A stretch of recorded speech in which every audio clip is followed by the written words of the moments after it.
The manager of a Columbus Dollar General store is dead tonight after police say a customer shot her after a small purchase, then later opened fire on police at a separate scene. $1.58. That is all it was. A transaction so small, so ordinary, most of us would not even remember it happened. A man walks into a Dollar General on a Tuesday morning. He picks up a pack of hamburger buns. He hands the woman behind the counter 2 crumpled dollar bills. And then he shoots her, dead, for $1.58. In Columbus, Georgia, on the morning of June 24, 2026, a respected store manager named Alexis Hill showed up to work like she had done hundreds of times before. She unlocked the doors. She greeted her staff. She ran her store. She never made it home. What happened inside that Dollar General on Victory Drive that morning sent shockwaves through an entire community.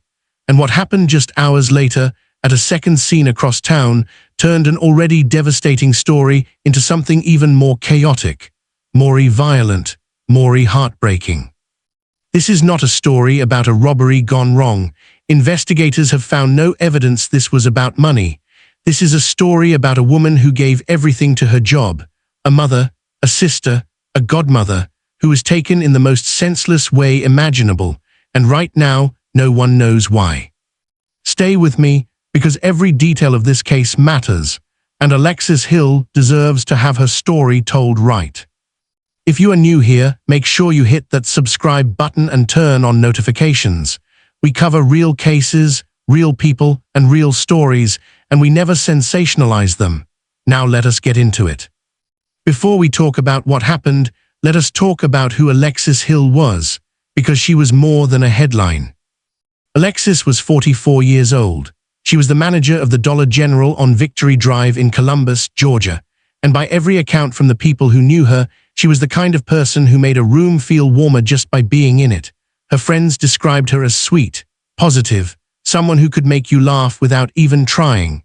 One close friend told reporters that Alexis was the godmother of her child.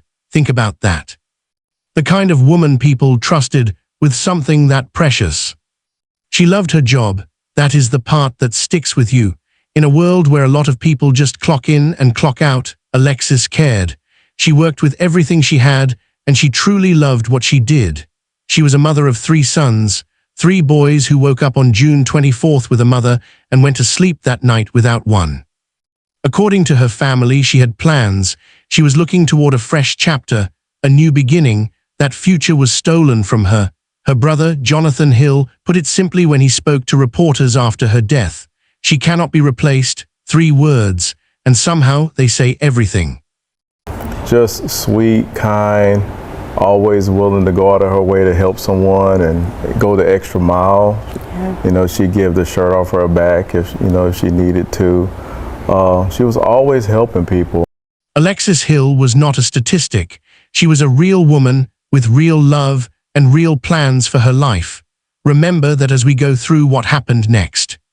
Tuesday, June 24th, 2026, Columbus, Georgia, a regular weekday morning. The Dollar General on Victory Drive opens. Alexis is there, as she always is, managing her store, handling her people, doing her job. Just after 10 in the morning, a man walks in. He grabs a single item, a pack of hamburger buns. He carries them to the register. He hands Alexis 2 crumpled dollar bills. The total comes to $1.58. What happens next was described in detail by Muscogee County Coroner Buddy Bryan, and it is difficult to hear. As Alexis Hill straightened out those crumpled bills, a completely routine motion that cashiers do 100 times a day, the man stepped to the side. He pulled out a gun, and he shot her right there at the front counter in her own store. He then ran. Emergency personnel responded immediately, but it was too late. Coroner Buddy Bryan pronounced Alexis Hill dead at the scene at approximately 10:45 in the morning. Less than an hour after she had been helping a customer complete a routine transaction. The store was frozen. Staff who witnessed what happened were left in shock. The Columbus community was about to be rocked. But the horror of that morning was not over yet. Police put out information on the suspect and began tracking him. Roughly 3 hours after the shooting, officers located the man they were looking for, but he did not surrender.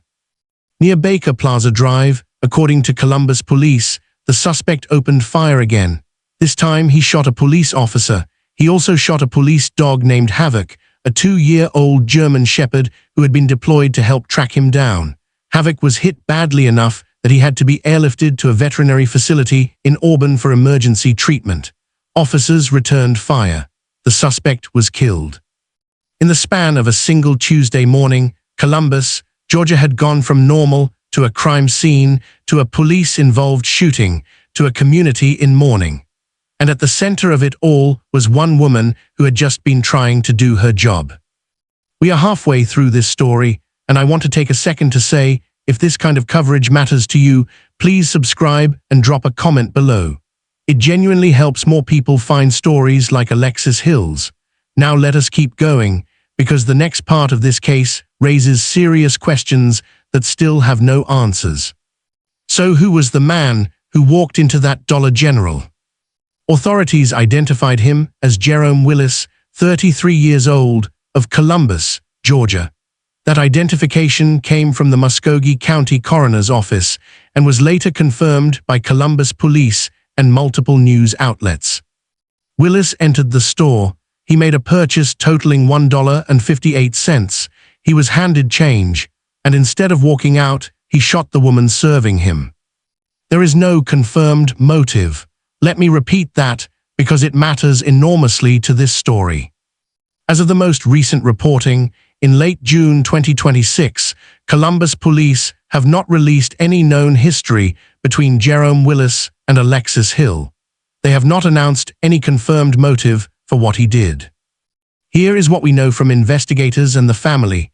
Alexis Hill's family confirmed to reporters that Hill and Willis did not know each other. They were strangers. This was not a robbery. There is no confirmed report of cash being taken from the register or the store. This was not a dispute that escalated.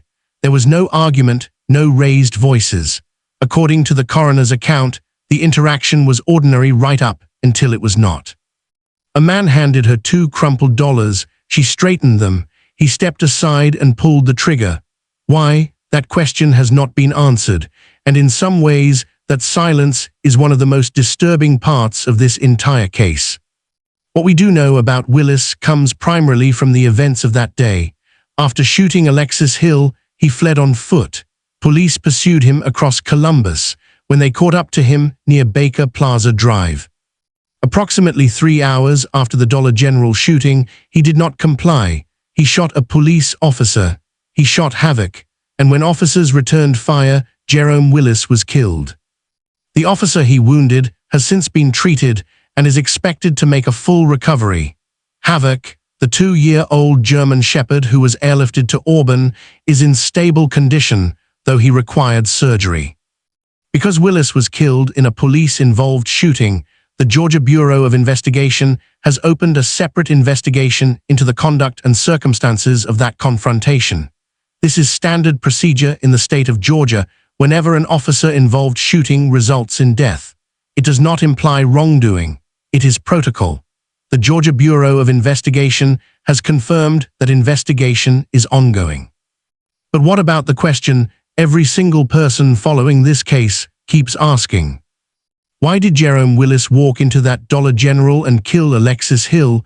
Was there something in his past, a connection that has not been made public, a mental health crisis, a random act of violence so senseless it defies explanation? At this point, we do not know, and the fact that Willis is no longer alive to face trial or answer questions means that a full public accounting of his reasoning may never come. That is a painful reality for this community, for Alexis Hill's family, for her 3 sons who now have to live their lives without their mother and may never have a courtroom moment where someone is held accountable and forced to explain why. There is no trial pending. There is no suspect in custody. There is only a community left with grief and a question mark where an answer should be. Now here is where this case takes a turn that complicates everything. In most true crime stories, there is a moment where the investigation clicks, where a motive is confirmed, a charge is filed, a trial is scheduled. Closure, even if painful, begins to take shape. That has not happened here. And in some ways, the aftermath of Alexis Hill's death has introduced its own set of disturbing layers. Jerome Willis is dead. He cannot be charged. He cannot be tried. He cannot stand before a judge and explain what he did. The traditional path to justice, arrest, prosecution, conviction simply does not exist in this case. For Alexis Hill's family, that reality is devastating in a way that is hard to put into words. The Georgia Bureau of Investigation has opened a formal investigation into the officer-involved shooting that killed Willis. This is standard procedure, but it means the full picture of what happened on Baker Plaza Drive is still being examined. No findings have been released. In the immediate days following Alexis Hill's death, her family had to go public with an urgent warning. Her brother, Jonathan Hill, released a statement urging people not to copy, repost, download, edit, monetize, or use Alexis's photos, name, likeness, videos, or personal information without permission from the immediate family or their legal representative. He specifically asked people to watch for fake donation pages, altered images, and individuals attempting to use Alexis's death for social media attention or financial gain. The family asked that anyone who sees suspicious content send it directly to them before engaging with it. This is the reality of tragic cases in the social media age. A woman is murdered, and within hours, bad actors are already attempting to profit off her pain. The family's authorized fundraiser was set up to support her children and cover expenses. That is the only one they have endorsed. And with Willis deceased and no confirmed motive, this case may close without the one answer everyone wants. Why Alexis Hill? So where does this case stand right now?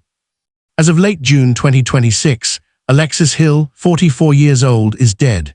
Killed at her workplace on June 24, 2026, during a routine transaction. Jerome Willis, 33 years old, is also dead. Shot and killed by Columbus police officers hours after the Dollar General shooting, following a confrontation in which he wounded an officer and a police dog. The Georgia Bureau of Investigation's inquiry into the officer-involved shooting is ongoing. No findings have been released. No motive has been confirmed by law enforcement. No charges have been filed because the only suspect is deceased. The injured officer is expected to make a full recovery. Havoc is recovering from surgery. Dollar General closed the Victory Drive location following the shooting, issued a statement of condolences, and made grief counselors available to area employees. And Alexis Hill's family is grieving, privately, painfully, with the added burden of having to police the internet to protect her memory from exploitation. Her brother Jonathan said something that has stayed with a lot of people who followed this story. When asked about Willis, he did not call for revenge against Willis's family. He said, paraphrasing respectfully, that he believes God used the Columbus Police Department as justice for what was done to his sister. That is a man processing an unimaginable loss with a kind of grace that most of us could not find in that moment. What Alexis Hill's family wants is simple. They want her remembered as a mother, a sister, a friend, a godmother, a hard worker, a woman who loved her community and her job, not as a victim, not as a viral story, not as content, as a person. If you want to support this family in a real way, find their authorized fundraiser through credible news outlets. Do not engage with fake pages. Do not share unverified content. Do not contribute to the noise around this case that drowns out the actual human loss at its center. Alexis Hill was 44 years old. She was a mother of 3. She was someone who made people laugh, who gave everything to her work, and who deserved to make it home that Tuesday. She did not get that chance, but we can make sure her name is remembered with the dignity and the love that she was given in life. Rest in peace, Alexis Hill. If this story moved you, please like this video, subscribe to the channel, and share it so more people can hear Alexis Hill's name. Stories like this deserve to be told with care, and your support makes that possible. Now I want to hear from you. Do you believe justice was truly served in this case, or does the absence of a trial leave something unresolved? With no confirmed motive, What do you think drove someone to commit such a senseless act? And should Dollar General be doing more to protect frontline workers? Drop your thoughts in the comments below. We read every single one.